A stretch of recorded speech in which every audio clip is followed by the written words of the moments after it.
the ruling establishment has a lot of, they will stop at nothing to complete their toolkit of control, right? So one of the things that has been missing from the toolkit of total control has been quarantines and curfews, right? So now, welcome to the new world in America, where to get on a bus, to go through a subway station, if you think that the procedures at the TSA are onerous, right? Guess this is coming to a bus depot near you. It's a more invasive way, and the ruling class needs this because, let me say, if the ruling class ever saw wide-scale civil unrest, you'd see an Ebola outbreak in America right away. Okay, so this is, what you see is that Ebola is another tool in the toolbox of the ruling class control. Yeah, to keep down absolutely, repression. Positively, 100%. This is a tool. Right. Ebola doesn't just magically start spreading. And then we have this doctors that come back here. The white people, of course, live. You know, the two whites who got it survived. All the black people that get it die. Right? It's very possible that these one of these NGOs over there is going around with a veil of Ebola, or spreading it from a small plane onto villages. The point is to get hundreds of thousands of people infected with it and create the next phase of control. Now, one of the things I'd like to show to back up my my claims here. Here's a document from the Rockefeller Foundation. Rockefeller Foundation, right there. You can zoom in on that, where my finger is. It's called Scenarios for the Future International Development, the Rockefeller Foundation. All right? Okay, let's take a look at what they're saying here. This is something like a 50, 60-page document. I'd like you to go to page 18, if you can look at this up on the internet, but I'll read it up here. It's called lockstep. Lockstep. And this is a phrase that I used right after 2001, when I saw the entire system of the United States, including the population, were in lockstep. So the Congress went along, and yes, it was Osama bin Laden, and the people waved their flag and said, I hate, hate, hate, hate, and everything was in lockstep. Well, in 2010, they published this, Rockefeller Foundation, and here's what they're saying. They're saying that they call it a scenario. These are scenario narratives, and they speak about it in the past tense. So they put out this scenario, lockstep. A world of tighter, top-down government control and more authoritarian leadership, with limited innovation and growing citizen pushback. Okay, I'll read a little bit of it. In 2012, the pandemic that the world had been anticipating for years, nobody was anticipating a pandemic, finally hit. Unlike 2009's H1N1, this new influenza strain originating from wild geese, they use some scenario, but this is Ebola they're talking about. Ahead. Even the most pandemic-prepared nations were quickly overwhelmed when the virus streaked around the world, infecting nearly 20% of the global population and killing 8 million in just 7 months, the majority of them healthy young adults. The pandemic also had a deadly effect on economies. You can see the agenda, just naked, raw, naked control agenda written down, and it's anybody's guess how this becomes effectuated in real life. So whether this is written specifically as marching orders, or whether people take it upon themselves in the intelligence networks to say, okay, well, this has been produced, so this is the plan here. But these narratives have to be written in advance, because the intelligence agencies don't know how to do these narratives. They need help. So these think tanks, they come up with these, like Rand Corporation, Rockefeller Foundation. These are think tanks of death. They're not the think tanks, they're not there to find great ways to help people. Right? Okay, the pandemic also had a deadly effect on economics. International mobility of both people and goods screeched to a halt. Which is what they want. They want a completely isolated world, right? Debilitating industries like tourism and breaking global supply chains. Well, of course they want tourism stopped, because they're not in the tourism business, and they want you at home in your house in front of the TV. Then they got you, because once you watch the TV, they own your soul. Even locally. Wait a second, we're on television. I mean commercial television, let's say. National. Even locally, normally bustling shops and offices sat empty for months. Okay, so I love how they talk about it in the past tense in 2010. The pandemic blanketed the planet, though disproportionate numbers in Africa died. Southeast Asia and Central America, where the virus spread like wildfire. It sounds like the opening monologue of a disaster movie, right? Exactly. Now listen, here's the good stuff now. But even in developed countries, containment was a challenge. Now here's this one. I love this one. The United States' initial policy of strongly discouraging, in quotation marks, strongly discouraging citizens from flying proved deadly in its leniency. So they're saying, that... No, keep going. Okay, Read it. Proved deadly in its leniency. So they should have been tougher, right? Accelerating the spread of the virus, not just within the United States, but across borders. However, a few countries did fare better. China in particular.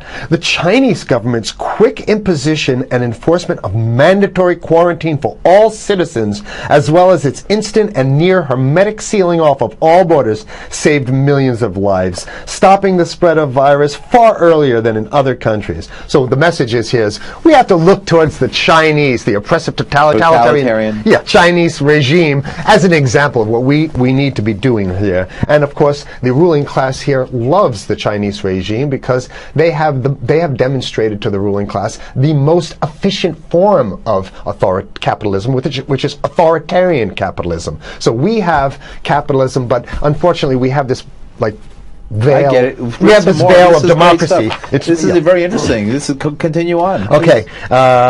China's government was not the only one that took extreme measures to protect its citizens from risk and exposure.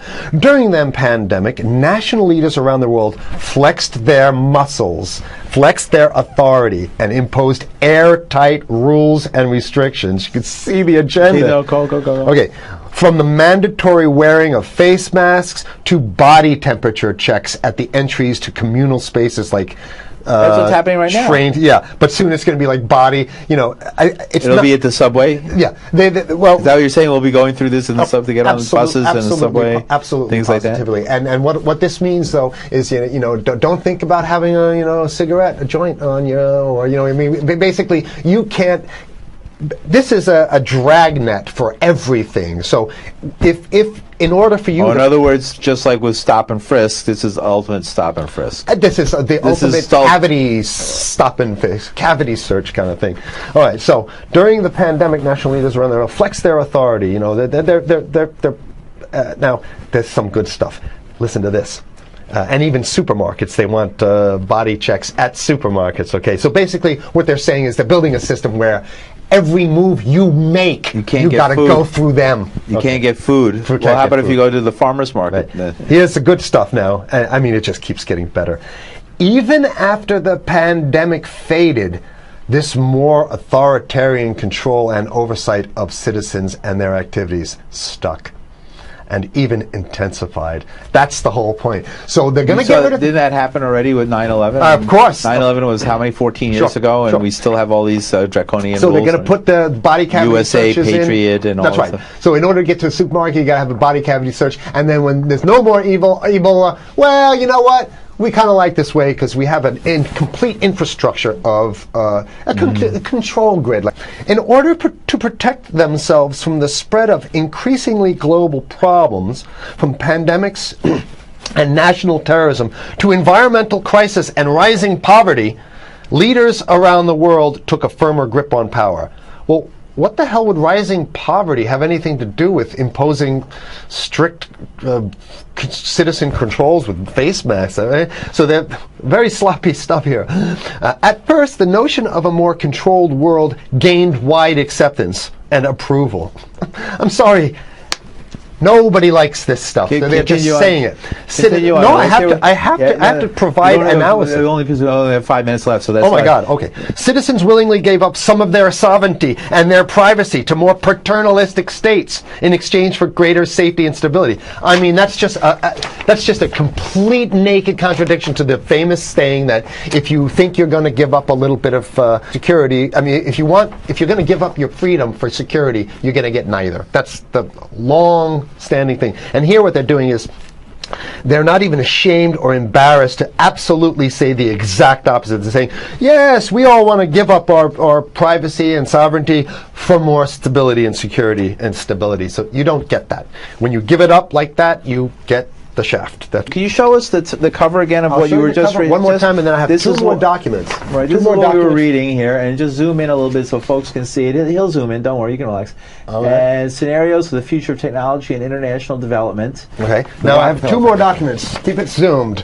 We have the National Security Memorandum of December 10th, 1974. This is Henry Kissinger's brainchild. The National Security Memorandum number 200. You can look that up on your internet. I'll summarize it. He says that there's too many people, we got to get rid of the population. So to answer your question. From earlier. Yeah, he says, he used the word depopulation, which is different. Depopulation means killing people that already exist, and it's to get the minerals, because we need the minerals. And here's another one. The CDC has a patent on Ebola. They patented it. Yeah? Right. So basically, if you want to get a cure for your Ebola, it says it right up here, right? It says human Ebola virus species and compositions and methods thereof, and it's a patent. It's a patent. They patented the main strain plus something like 17 other strains of it. So they own it now, and I don't know how exactly you can own that, but apparently they've done the same thing. Yeah, I didn't think you could own a natural. Yeah, you can. I guess the main thing to finish off this show is this: that they want to get more control, more and it's going to be curfews and quarantines. So what I'm saying is that unless the American people start to get some new way to revolt, a new way to organize, new way to protest, unless we can break through the apathy, because that's what we have here, then it's going to be a slave state here. The ruling class doesn't seem to have too much resistance. They're getting everything on their Christmas shopping list, and they've been wanting quarantines and curfews for a long time. Now they got it. And if you want to live in a world where you're tricked into all this stuff because it's for your safety, right? And if you want to have a probe and make sure you got to check your pockets, make sure you don't have anything incriminating on you before you go out, and when you step out of your house, you want some police there to monitor and see what you're doing. If that's the world you want to live in, be apathetic, don't do anything. You're going to get that world very soon. It's coming your way, definitely. Mm-hmm. Yeah. So what should people do? What's the hope? You have 30 seconds. To wake up, learn about it, and go fight these bastards in Washington. They're easy to beat. If we can just organize, we can beat them. It's simple. They're weak, and there's so few of them.